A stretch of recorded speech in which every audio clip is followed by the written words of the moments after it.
talking about before that. Awesome. Yeah. Consent is a normal part of a sexual exchange. Yeah. I want people to understand this is normal. It's not like some weird thing that we're trying to change. This should be a normal part of the way that we communicate about sex. We live in a culture where our idea about consent is if someone doesn't say no, like screams, no, I don't want this, stop, then you have consent. They think that they're reading someone's body language. They think they're better at reading their body language than they actually are. It's like you don't know. So that's why we want to change it to a verbal, out loud, enthusiastic yes. That is the only way to know if you really have consent from someone. It's like, hey, are you cool with this? Do you want to keep going? Do you want to go upstairs? Is it okay if I touch you here? Does that feel good? This is just simple checking in with your partner. This is really just some basic stuff. It's not medical, it's not technical. When navigating polyamorous relationships, what ways do you think consent is important in that specific relationship dynamic? Consent is the most basic form of communication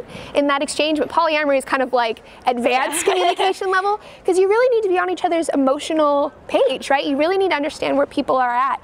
And so consent is important to make sure people don't feel like they're being taken advantage of, or the arrangement is not something that everyone's cool with. Because then we get into violating people's boundaries, violating their trust, and putting them in situations where they feel pressured to do things they're not cool with. It's not just sexual, it can be in relationships as well, and that's why it's important.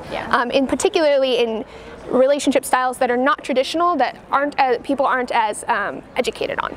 In general, I'm met with support and people are on the same page with me. I'm just, feminism and these issues, it's not some radical thing. This is common sense.